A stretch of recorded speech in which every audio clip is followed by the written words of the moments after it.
아멘. 우리 옆에 분하고 한번 인사하실 때 하나님이 부르셨습니다. 이렇게 한번 인사할까요?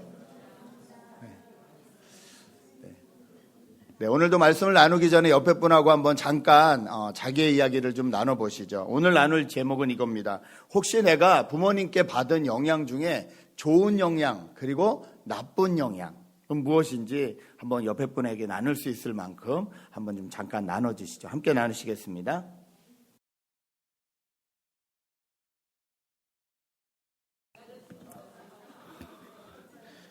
예, 마음을 나눠주셔서 너무 감사합니다. 모든 사람이 가지고 있는 감정 중에 두려움이라는 게 있죠. 이 두려움은 어느 민족, 어느 나라, 어느 세대를 막론하고 다 가지고 있습니다. 그래서 저 아프리카 오지에도 또 가장 선진국이라는 미국에도 점성술이라든지 무술이라든지 아니면 무당이라든지 어떤 이런 것들이 존재하는 이유, 그리고 수많은 종교들이 존재하는 이유 중에 하나는 이 두려움 때문입니다. 이 두려움. 저희가 참 이 두려움을 어떻게 해결을 해야 되느냐, 이게 저희 인생에서 너무 중요한데, 좋은 영향은 너무 좋은데 이 나쁜 영향으로 인해서 나에게 오는 두려움이 있습니다. 그것은 내가 해결할 수 없는, 그러니까 내 때에 일어난 일이 아니기 때문에 그 위에서부터 내려오는 것 같은 그 두려움이 있거든요. 근데 이거에 이렇게 휩싸이기 시작을 하면 지금 내 현재의 삶도 불행하고 내 미래의 삶도 불행합니다. 이런 문제를 우리가 좀 어떻게 해결할 수 있을까? 오늘 말씀을 통해서 좀 은혜를 나누기 원하는데요. 한동안은 하나님을 믿는 기독교 안에서도 이 두려움이 이용된 적이 있습니다. 여러분 혹시 이런 말씀 들어본 적 있으세요? 가게에 흐르는 저주를 끊어라. 이런 말 들어보신 적 있죠? 그 집안에 흐르는 저주가 있다는 거야. 그걸 끊어야지만 된다. 예, 이 말씀이 왜 이렇게 기독교 안에서도 됐냐면 출애굽기에 이런 말씀이 있거든요. 출애굽기 20장 5절의 말씀을 보면 하나님이 우상 숭배하는 자들에겐 자손의 3, 4대까지 저주를 내리고 이 말씀을 딱 딴 거예요. 그래서 저주가 임한다. 그것도 대를 이어서 저주가 임한다. 그러니까 이 저주를 끊어야 된다. 그래서 이거에 대해서 엄청 이 사람들이 저주 그러면 공포스럽잖아요. 두렵잖아요. 적어도 나 때는 몰라도 내 뒤에 때까지 이게 일어나면 안 되지 싶어가지고 이런 기도회도 하고 이걸로 설교를 주제로 해가지고 근데 저는 아무리 봐도 이것은 하나님의 뜻은 아닌 것 같습니다. 왜냐하면 하나님은 인간에게 저주하시는 분이 아니세요. 근데 왜 이런 말씀이 나눴나? 이 말씀을 그대로 그냥 고기만 문자적으로 따서 그렇습니다. 그 바로 뒤에 뭐라고 써있냐면 하나님이 우상숭배를 하고 하나님을 떠난 사람들에겐 3, 4대까지 저주를 내리고 하나님을 의지하고 율법을 의지하는 사람에겐 수천 대까지 은혜를 베푼다는 말이 있는데 그 말은 생략하고 이것만 따는 거예요. 그러니까 이 말의 전체, 이 문장의 전체 의미는 하나님을 의지하고 하나님의 말씀대로 살아라라는 이 말씀인데 거기서 이렇게 딱 그냥 따버리면 우리 하나님이 저주하는 하나님인가? 이렇게 되는 거거든요. 이게 또 우리 같은 동양 사람들한테 너무 잘 맞아요. 왜냐하면 저희는 이 조상과 연결되어 있다는 사상이 되게 강한 나라잖아요. 그렇죠? 그래서 유교적인 정신과 샤머니즘적인 이 습관들이 저희 안에 많이 들어와 있거든요. 기독교임에도 불구하고. 그래서 교회에서도 어떤 이런 유교적인 전통이나 이런 게 되게 이렇게 뿌리가 깊어요. 특히 한국 교회. 아직도 어른들 중에서 그렇게 생각하시는 분 계세요. 집사님보다 높은 건 권사님, 권사님보다 높은 건 장로님, 전사님, 목사님, 담임 목사님 이렇게 가는 거예요. 이건 유교적인 노비가 있고 선비가 있고 이 사상이거든요. 이게 그대로 아직도 제가 기독교인인데도 그게 그냥 그렇게 하나님이 일하라고 주신 직책인데 평행선에서 일하라고 주신 직책인데 이거를 계급처럼 이렇게 생각하기가 너무 쉽다는 이런 요소들이 되게 많이 있으니까 조상하고 나하고는 떨어질 수 없는 관계니까 또 옛날엔 저희는 제사 이런 거 많이 했잖아요. 그러니까 이제 뭔가 조상이 잘못하면 이게 나한테 오지 않을까. 근데 이게 실제적으로 두려움으로 오는 집안들이 있다는 거죠. 예를 들어서 부모님의 사이가 안 좋으셨어요. 그러면 자녀들이 결혼할 때 되게 불안해해요. 사람을 사귀는 것도 불안해해요. 왜냐하면 나도 이혼하는 거 아닐까? 집안에 알코올 중독이 있거나 어떤 이런 것들이 이르면 혹시 나도 어려움이 되면 이렇게 되지 않을까? 이런 막연한 두려움에 휩싸여 있는 분들이 많다는 거죠. 예수를 믿으면서도, 교회를 다니면서도 이런 두려움이 우리를 지배하려고 할 때 여러분 어떻게 하시나요? 혹시 이런 두려움이 가지고 계신 분이 계시다면 오늘 이 요시야, 이 왕의 일들을 통해서 하나님 안에서 자유함을 좀 누렸으면 좋겠습니다. 저희는 지금 하나님은 왕이시다라는 주제로 이 말씀을 계속 보고 있잖아요. 지도를 한번 보시죠. 지도를 먼저 좀 보시면요. 위에 있는 쪽이 북이스라엘이고 밑에 있는 쪽이 남유다죠. 북이스라엘은 이미 멸망했습니다. 아수르에게 멸망하고 이제 남유다가 시드기야 왕 때 멸망을 해요. 근데 오늘의 주인공 저 빨간 요시야예요. 요시야 앞에 아몬 앞에 므낫스, 그 다음에 그 앞에 히스기야 왕은 그래도 하나님의 뜻대로 행하는 왕이었지만 요시야의 할아버지 되는 므낫세는 55년간 우상을 숭배했던 사람이에요. 그 뒤에 아버지 아몬은 2년간 우상을 숭배하다가 부하들에게 살해당했어요. 그 뒤에 요시야 왕이 되는데 불과 나이가 8살입니다. 여러분 8살짜리 왕이 뭘 할 수 있겠어요? 우리나라 역사도 그렇고 이 외국 역사도 그렇지만 이런 경우에는 이제 주변 사람들이 힘을 얻죠. 뭐 할아버지라든지 뭐 할머니라든지 뭐 어머니라든지 이런 사람들이 대리로 왕이 너무 어리니까 왕 대신에 막 자기가 정치하고 막 자기 뜻을 내비하고 이런 역사들이 너무 많잖아요. 충분히 그렇게 될 수 있는 상황인 거예요. 요시야는 그렇게 돼도 할 말이 없었어요. 어렸을 때 그러니까 6살 때 이 사물을 조금 판단하고 뭐 알아볼 수 있을 때 갑자기 아버지가 돌아가셨어요. 근데 부하들한테 살해당했어요. 이 어린 요시야의 마음에 어떤 마음이 있었을까요? 반대 세력들이 나를 죽이지 않을까? 할아버지가 55년 동안 우상숭배를 했어요. 그냥 나가면 하나님은 하나도 없어요. 심지어 성전 안에도 우상들이 가득했다 그랬어요. 여러분 55년간 한 나라가 이 사상을 쭉 이어가면 그걸 뒤집기가 쉽지가 않습니다. 근데 무려 55, 56, 57년이잖아요. 그렇죠? 아버지까지. 나가면 그냥 자기는 어렸을 때부터 배우는 게 그냥 우상에 대한 것들인 거예요. 이런 상황에서 요시야가 무엇을 할 수 있었을까? 얼마나 두려웠을까? 기댈 자는 없고. 그런데 이 요시야를 읽어보면 오늘 읽은 역대하랑 또 열왕기하를 읽어보면요. 요시야는 이 두려움에 휩싸이지 않았어요. 그리고 인생의 흔들림에 흔들리지 않았어요. 충분히 흔들릴 수 있는 상황이거든요.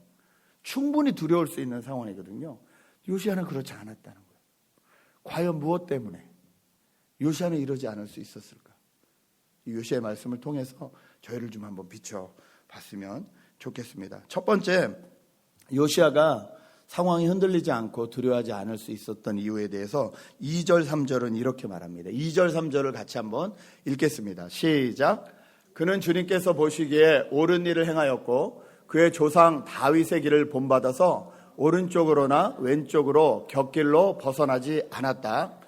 요시야는 왕이 된 지 8째 해에 아직도 매우 어린 나이에 조상 다윗의 하나님을 찾기 시작하였다.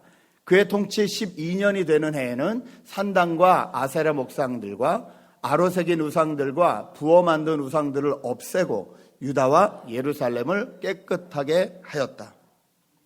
여러분, 요시야가 두려워하지 않고 흔들리지 않을 수 있었던 첫 번째 이유는요, 좋은 길을 선택했기 때문입니다. 그는 좋은 길을 선택했어요. 인생에는 길이 있어요. 좋은 길이 있고 나쁜 길이 있어요. 좋은 영향이 있고 나쁜 영향이 있어요. 내가 선택할 수 있을 때가 있어요. 그때 좋은 길을 선택했다는 거예요. 요시야가 8살에 왕이 됐지만 그 다음부터 16살 됐던 때까지 열심히 공부한 것 같습니다. 이때 당시에 왕들은 다 역사를 공부했거든요. 역사를 공부했으면 아버지의 역사도 공부했을 것이고 할아버지의 역사도 공부했을 것이고 남유다와 북이스라엘의 왕들의 역사를 공부했을 거예요. 남아있는 그 서류들을 보면서. 그런데 요시야가 공부하면서 선택한 사람은 누구냐? 다윗이라는 거예요. 여러분, 성경은 창세기부터 아담이 타락한 순간부터 두 갈래 길로 딱 나눠진다고 말씀드렸어요. 그렇죠? 가인의 길로 갈 것이냐, 그 반대로 갈 것이냐, 여로보암의 길로 갈 것이냐, 다윗으로 갈 것이냐. 성경은 계속 길이 나눠지고 있다고 말하고 있어요. 그 나눔길에서 어떤 길을 선택하냐는 거예요.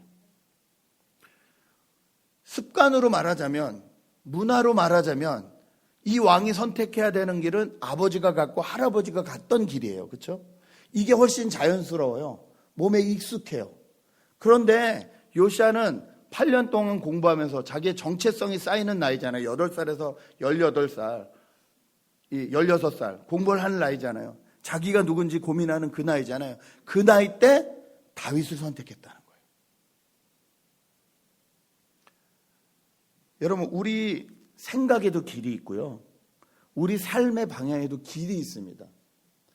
가만히 생각해 보세요. 여러분이 생각하는 패턴, 생각하는 길이 있어요. 어떤 분은 어떤 이 프로젝트에 딱 떨어지면요, 처음에 딱 생각나는 게 저건 안 될 거야. 그리고 안 되는 이유를 쫙 생각해요. 어떤 분은 잘 모르지만 잘 될 것 같아. 긍정적으로 생각하고 해보려고 해요. 실패해도 돼, 해보려고 해요. 이것을 세상에서 뭐 그릿 이런 걸로 말도 했잖아요. 그렇죠? 이 어렵고 힘들 때 이렇게 한번 딱 고기를 딱 건드려 가지고 다시 한번 이렇게 일어나게 하는 힘. 생각에도 길이 있다는 거예요. 여러분의 생각에도 길이 있다면 여러분의 자녀들의 생각에도 길이 있어요. 뭔가 얘기해 줄 때 이건 안 될 거야 라고 먼저 이렇게 수그러드는 친구들이 있어요. 그러나 앞으로 나아보는 사람도 있어요. 삶에 만족지 않거나 아니면 우리 집안에서 이렇게 내려오는 것들로 인해서 너무 그렇게 훈련이 돼버려가지고 그렇게 생각이 굳어지고 그렇게 문화가 굳어지고 자기 습관이 굳어진 그런 길이 있어요. 이럴 때 우리 앞에 좋은 길이 놓여준다면 이 길을 바꿀 수 있어야 된다는 거예요. 오늘 요시아는 우리가 보기에는 나쁜 길을 선택할 너무 많은 요소가 있었음에도 불구하고 다윗의 길, 좋은 길을 따라가기로 결정했다는 겁니다. 다윗의 길을 본받고 곁길로 벗어나지 않았다. 좌로우로 치우치지 않았다. 겨우 16살 때. 여러분, 물론 이 요시아는요, 처음에 북이스라엘과 남유다가 나뉠 때부터 하나님이 선택한 인물이에요. 그래서 열왕기상 13장을 보시면요, 우상 숭배자들이 나올 때 하나님께서 요시아라는 인물을 통해서 그 우상들을 다 제거하고 심판하시겠다는 약속이 미리 나와요. 그러니까 사람들은 그렇게 생각할 수 있어요. 이 사람은 뭔가 특별하고 하나님이 선택하셨기 때문에 이렇게 어려운 환경 가운데서도 다윗의 길을 선택할 수 있는 사람이지, 나랑은 다르지. 아니라는 거예요, 성경은. 요시아만 선택하셨냐? 아니요. 하나님이 여러분을 선택하셨어요. 옆에 사람 한번 보세요. 하나님은 오늘 그 사람을 선택하셔서 이 자리에 앉혀놓으신 거예요. 우리의 길을 바꿀 수 있도록, 우리의 생각을 바꿀 수 있도록 하나님이 저와 여러분을 오늘 선택해서 이 자리에 앉혀놓으신 거예요. 여러분, 길을 선택한다는 것은요, 행동한다는 것을 의미해요. 그냥 선택만 하고 있는 것이 아니라 행동하는 거예요. 다윗의 길을 걷기로 결정한 요시아가 한 일은 무엇입니까? 우상들을 없애는 것이었습니다. 그것도 자기가 살고 있는 남유다만이 아니라 오늘 성경을 자세히 보면요, 므낫세와 에브라임과 시므온과 저 멀리 사방이 폐허가 된 납달리 지역에 이르기까지, 여기는 북이스라엘이에요. 북이스라엘까지 올라가서 직접 제단을 헐고 우상들을 부시고 청소했다, 깨끗게 했다는 표현이 오늘 계속 반복돼요. 여러분, 좋은 길을 선택하는 것은요, 행동하는 것까지를 말해요. 사랑한다, 이건 명사가 아니라 동사예요. 사랑은 행동으로 나타나는 거예요. 마찬가지예요. 좋은 길을 선택하셨으면 그것이 행동으로 나타나야 되는 거예요. 흔들리고 두려워하는 사람은 행동하지 못해요. 생각만 하고 앉아있어요. 이렇게 해야 될 텐데라고 행동하지 못하고 생각만 하고 앉아있다는 거예요. 그런데 우리가 정말로 하나님이 우리에게 주시는 좋은 길을 선택했다면, 이 요시아처럼 선택했다면 행동해야 된다는 거예요. 우리 안에 우상들 같은 요소들이 있어요. 아까도 말씀드렸듯이 샤머니즘이라든지 유교적 상상이라든지, 이게 좋은 것도 있지만, 어른을 공경하고 하는 이 좋은 것도 있지만 거기에 묶여 있는 것들이 있어요. 괜히 나보다, 일단 한국 사람들은 일단 만나면 뭐예요? 민증을 까요. 몇 년생이세요? 그 다음부터 이제 말을 높일 건지 낮을 건지를 결정을 하고, 한 살이라도 어린 사람이 나한테 막 반말 쓰면 기분 나빠하고 막. 여러분 안 그러세요? 예, 안 그러신 분들 계시지만, 예. 아무것도 아닌 거잖아요. 그 사람이 나한테 좀 반말을 썼다고 내 인격이 떨어지거나 내 권위가 떨어지거나 내가 어떻게 되는 게 아니잖아요.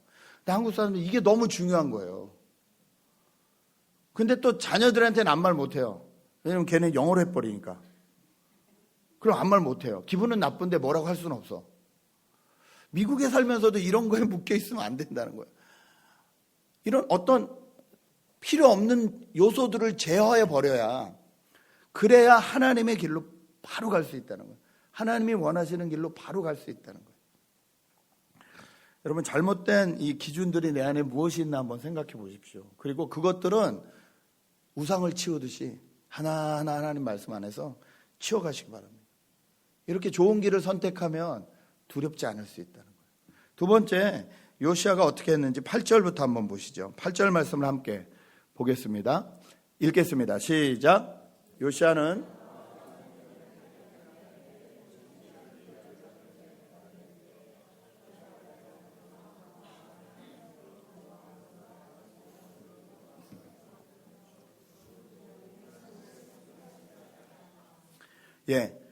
다윗의 길을 선택하고 우상들을 없애는 것에서 끝나지 않고, 그 다음에 이제 좀 더 나이가 들면서 뭘 했냐면요, 성전을 보수하기 시작했어요. 성전을 리페어하기 시작했어요. 여러분, 하나님의 백성이 하나님의 성전을 리페어하는 건 너무 당연한 일입니다. 근데 이 성전을 보수하는 게 왜 중요하냐는 거죠. 성전은 원래 시작이 성막입니다. 텐트. 출애굽 할 때부터 하나님께서 너희가 불안해하니까 내가 너희와 항상 함께 하겠다는 의미로 너희가 텐트를 하나 만들어 놓으면 내가 거기 임재할게. 내가 거기 항상 임할게. 그래서 모세하고도 얘기하고 너희하고도 만나줄게. 그러니까 나를 위해서 이 텐트를 하나 만들어라. 이게 성막이에요. 우리 입장에서 보면 거룩한 텐트에서 성막이고요. 하나님의 입장에서 보면 회막이에요. 모일회장. 하나님과 사람이 만나는 장소. 회막이라고 했어요. 그것이 발전돼서 나중에 성전이 되었죠. 솔로몬의 성전이 되었잖아요.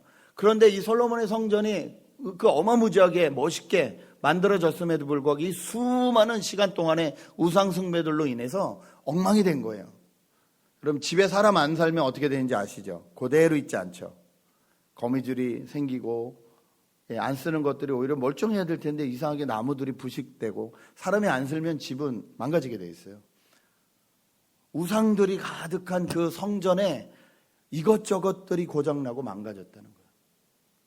요시아는 이 성전을 고쳐야겠다 생각했다는 거예요. 여러분, 이 성전을 고친다, 이것이 우리가 해야 되는 일이라는 거예요. 하나님의 임재가 있어야 되는데 하나님의 임재가 느껴지지 못한다, 그걸 고쳐야 되는 거예요.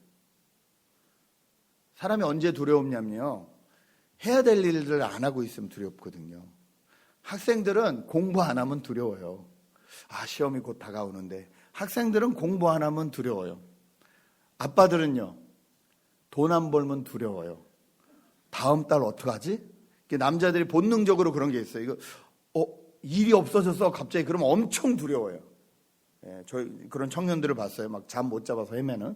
막 그럴 때 막 되게 막 이렇게 스트레스 받고. 해야 될 일을 못하면 두렵거든요. 그러면 성도는 어느 때 가장 두려워야 될까요? 여러분, 언제 제일 두려우세요? 돈 떨어질 때 두려우세요? 그것도 두려우시겠지만, 성도라면 언제 제일 두려워야 될까요?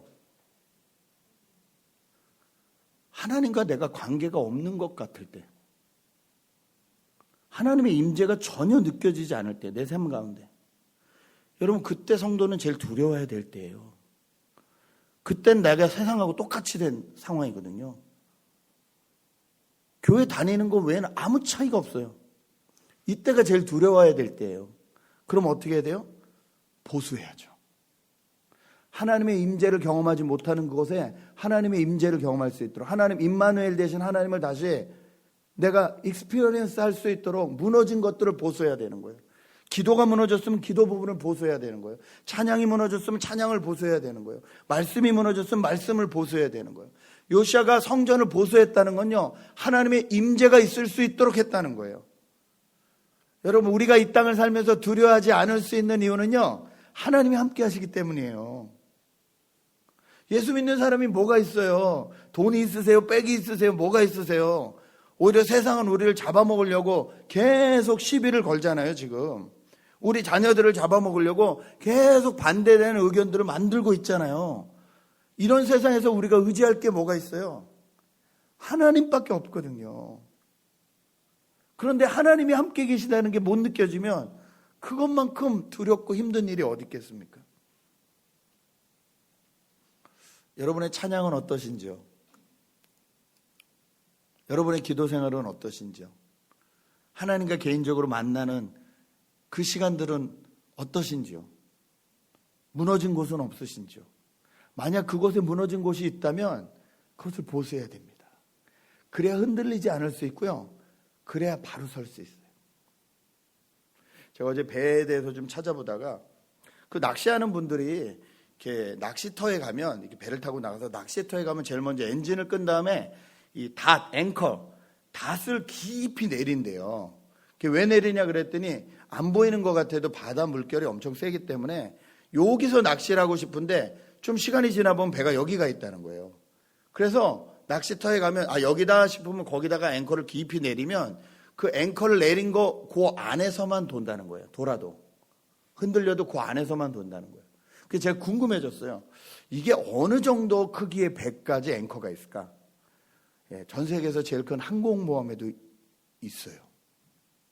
그래서 제가 무슨 그런 어마무지한 비행기가 몇십 대가 앉아있는 항공모함에 그 무슨 앵커가 왜 필요하냐 생각을 해봤더니, 가만 생각해 봤더니 항공모함이 아무리 커도 바다를 감당할 수는 없구나. 바다가 정말 미친 듯이 한번 날뛰기 시작하면, 여러분 항공모함이 이길 것 같으세요? 바다가 이길 것 같으세요? 이 질문이 우스운 거죠. 바다가 이기니까 바다 위에 그 큰 배가 뜨겠죠.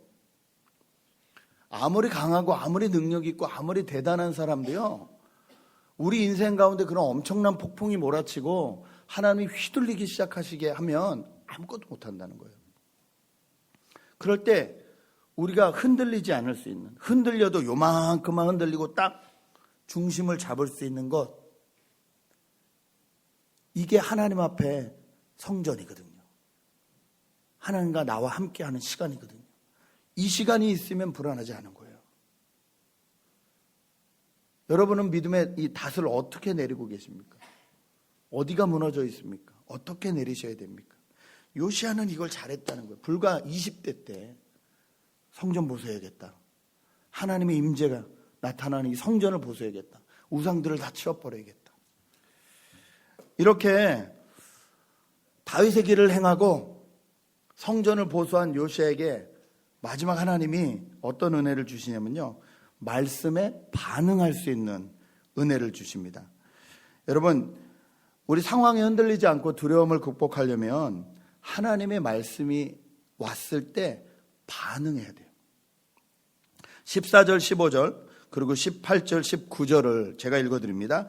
hil기야 제사장은 주님의 성전에서 교회에 보관된 돈을 꺼내다가 모세가 전한 주님의 율법책을 발견하고 사반 서기관에게 자기가 주님의 성전에서 율법책을 발견하였다고 하면서 그 책을 사반에게 주었다. 18절 사반 서기관은 hil기야 제사장이 자기에게 책 한 권을 건네주었다고 왕에게 보고했다. 그리고 사반은 그 책을 왕 앞에서 큰 소리로 읽었다.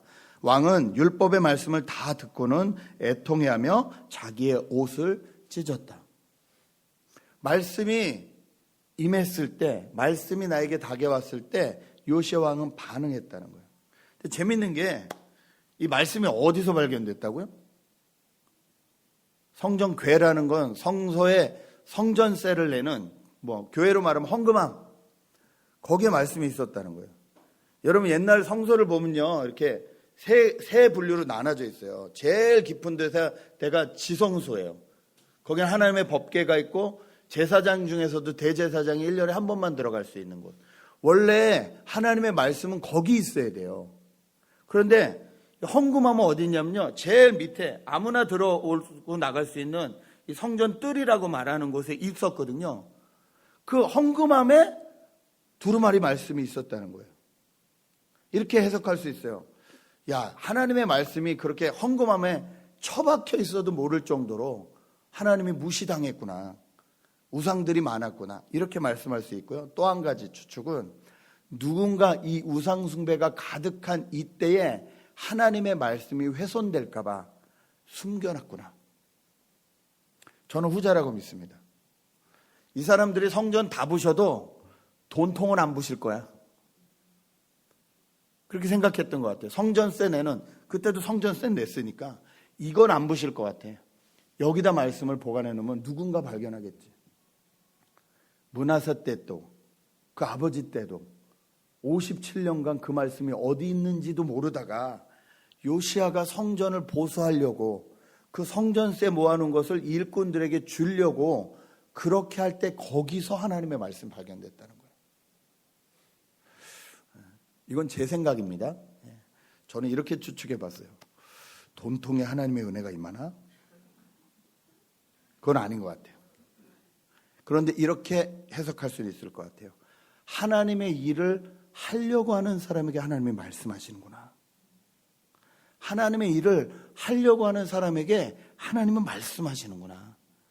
그 아무도 발견하지 못했던 그 숨겨진 말씀을 하나님의 일을 할 때, 그것도 하나님의 방법대로 일을 할 때 하나님 말씀해 주시는구나. 그 말씀을 들었어요. 듣고 끝나지 않았어요. 뭐라 그래요? 요시야 왕이 옷을 찢었다. 여러분, 이 당시에 구약에 옷을 찢었다는 것은요, 깊이 슬퍼했다는 거예요. 회개할 때 하는 일이었어요. 통곡하고 금식할 때 하는 게 옷을 찢는 거예요. 막 옷을 찢고 이 죄를 막 몸에 뿌리고 그러면서 이 슬픔을 어떻게 하면 좋을까? 이 잘못을 어떻게 하면 용서받을 수 있을까? 그렇게 기도하는 모습을 옷을 찢었다고 표현합니다. 요시야는 하나님의 말씀이 임했을 때 그랬구나라고 있지 않았다니까요. 반응했다니까요. 요시야가 그 뒤에 어떻게 반응했냐면요, 또 그 당시에 선지자들이 있었습니다. 요시야 때 활동했던, 요시야 후반기에 활동했던 선지자가 예레미야라든지 스가랴라든지 이런 선지자예요. 근데 그런 선지자들이 있기 전에 그 동네에 자기가 왕이잖아요. 자기 왕의 옷을 담당하는 사람의 부인이 선지자였어요. 훌다라고. 어떻게 보면 자기가 부릴 수 있는 입장이잖아요. 자기 부하의 부인이니까. 그런데 그 선지자에게 깍듯이 가서 사신들을 보내서 도대체 이 하나님의 말씀이 무슨 말씀인지 더 깊이 알아오라고 보냅니다. 그렇게 보낸 다음에 그 훌다 여선지자가 이렇게 말을 해줘요. 역대하 34장 27절에서 27절, 28절.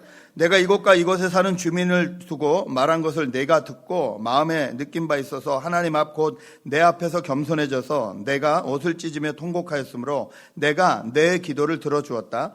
나 주가 말한다. 그러므로 이곳과 이곳 주민에게 내리기로 한 모든 재앙을 내가 죽을 때까지는 내리지 않겠다. 내가 너를 내 조상에게로 보낼 때에는 내가 평안히 무덤에 안장되게 하겠다 하셨습니다. 그들이 돌아와서 이 말을 왕에게 전하였다. 선지자에게 들은 말은 뭐냐면요, 네가 이렇게 회개하며 애쓰지만 미안하지만 이 나라가 망하는 것을 돌이킬 수는 없다. 그런데 너희 회개를 보고 너 때는 이 일이 일어나지 않겠다. 이렇게 말씀해 주신 거예요. 그럼 우리 같으면 다행이다. 나 때는 일어나지 않는단다.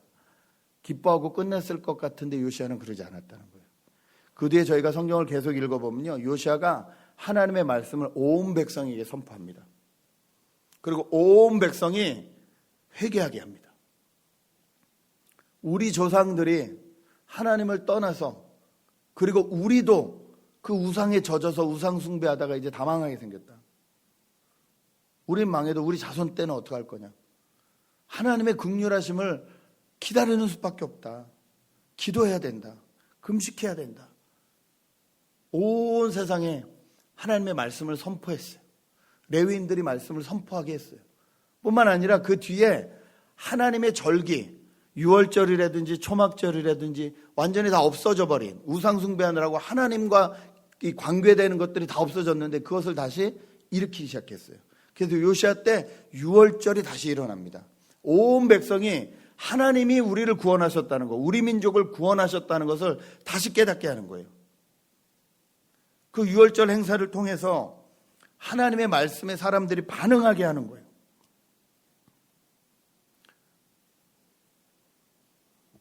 놀라운 거 하나 알려드릴까요?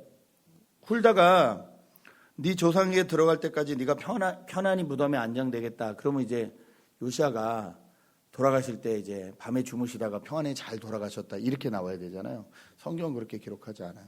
성경 요시아가 전쟁터에서 죽었다고 말하고 있어요.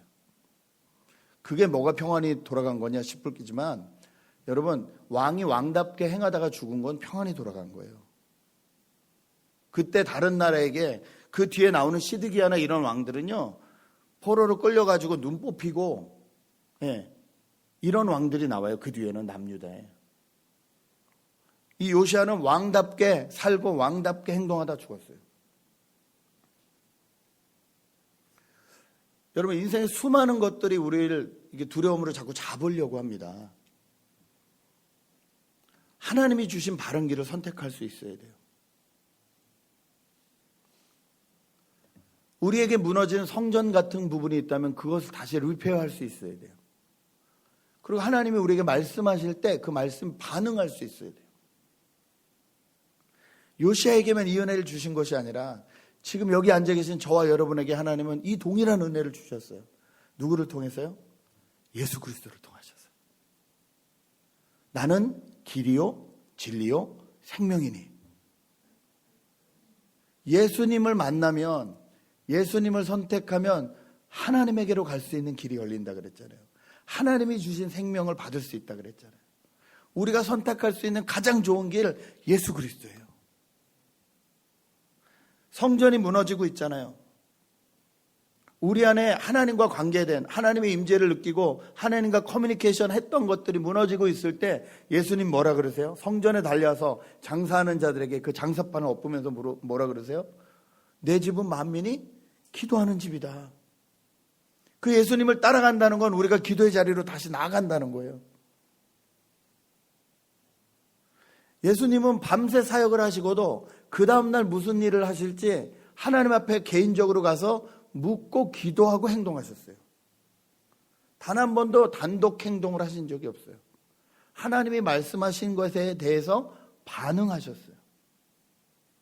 그렇다면 우리가 그 예수님을 잘 묵상하고 그 예수님이 어떻게 하나님에게 반응하셨는지, 그 말씀에 반응하셨는지 묵상하면서 그 말씀을 따라서 우리도 행하면 우리를 둘러싸는 어떤 어려움도, 어떤 흔들림도, 어떤 두려움도 이기게 될 줄 믿습니다. 왜냐하면 하나님은 하나님의 말씀으로 우리를 만드셨거든요. 말씀으로 우리를 만드시고 뭐라 그러셨죠? 우리 코에 생기를 부어넣으셨다고 말씀으로 말씀하셨어요. 두려움의 끝은 뭘까요, 여러분? 두려움이 계속 밑으로 내려가면 뭐하고 만날까요? 죽음하고 만납니다. 두려움의 끝은요, 죽을 것 같은 두려움이에요. 두려움은 우리를 죽음으로 끌어당깁니다. 그러나 하나님의 말씀은 우리를 생명으로 인도하십니다. 하나님의 말씀을 우리 생기로 코에 모아서 살 수 있게 하시잖아요. 예수 그리스도가 오셨잖아요. 말씀대로. 그 예수 그리스도가 우리를 위해서 우리 죄값을 다 치러 주셨잖아요. 말씀대로. 여러분, 말씀을 믿으십니까? 한 집사님이 아이를 교육시킬 때 아이가 1살 더 먹으면 생일날 꼭 아이를 위해서 생일 감사헌금을 드린대요. 하나님 앞에. 어렸을 땐 본인이 드리다가 아이들이 크면서 아이들에게 감사헌금을 드리게 훈련을 시킨대요. 근데 그렇게 그냥 감사헌금만 드리는 것이 끝나는 것이 아니라 하나님 앞에 이렇게 기도한대요. 하나님, 얘가 이제 10살이 되었는데 하나님, 이 10살이 된 아이가 무엇을 배워야 되는지, 무엇을 알아야 되는지 하나님, 엄마 된 저에게 말씀하소서. 이렇게 기도한다는 거예요. 하나님, 저에게 말씀하소서. 제가 이 아이를 어떻게 키워야 될지 말씀하소서. 제가 도전받았어요. 난 우리 아이들을 그렇게 키워주지 못했는데 주님 말씀하소서. 그 말씀대로 내가 이 아이에게 선포해주고 그렇게 키우겠습니다. 나는 이렇게 못했는데.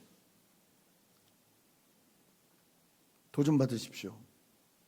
하나님의 말씀에 반응하십시오. 두려워하지 말라. 내가 너를 선택했다는 말씀에 반응하십시오. 예수님이 오셔서 수고하고 무거운 짐진 자들아 다 내게로 오라. 내가 너희를 쉬게 하겠다는 말씀에 반응하십시오. 그렇게 좋은 말씀만 반응하지 마시고 이렇게 되면 망한다라는 말씀에도 반응하십시오. 아이고 일로 가면 안 되는구나. 아이고 이것을 선택하면 안 되는구나. 내 개인적인 것을 선택하면 안 되는구나. 하나님 나라를 선택해야 되는 거구나. 그의 나라와 그의 의를 구하라. 그리하면 내 모든 것을 너에게 더하시리라. 여러분, 이 말씀에 반응하십니까? 이 말씀을 정말 믿으십니까? 믿는 사람은 우선순위가 바뀔 수 없겠죠. 아무쪼록 이 요시야를 통해서 예수 그리스도를 바라보시고 예수님이 우리에게 하신 이 모든 것들을 묵상하시고 경험하시면서 한 주간 두려움을 물리치시고 하나님 자녀답게 사시는 저와 여러분 되시길 주님의 이름으로 축복합니다. 기도하겠습니다. 이 시간에 같이 한번 기도했으면 좋겠는데요. 혹시 내 안에 아직도 가지고 있는 두려움이 있다면, 내가 어쩔 수 없고 내가 해결할 수 없는 두려움이 있다면 이 시간에 그 모든 두려움에서 자유케 하신 예수 그리스도를 믿음으로 바라봤으면 좋겠습니다. 예수님이 나를 사랑하셔서 이 두려움을 다 없애겠다 말씀하셨는데 주님, 이거 정말 없애주십시오. 주님 앞에 한번 그렇게 기도하는 시간을 가졌으면 좋겠습니다. 기도하시겠습니다. 하나님,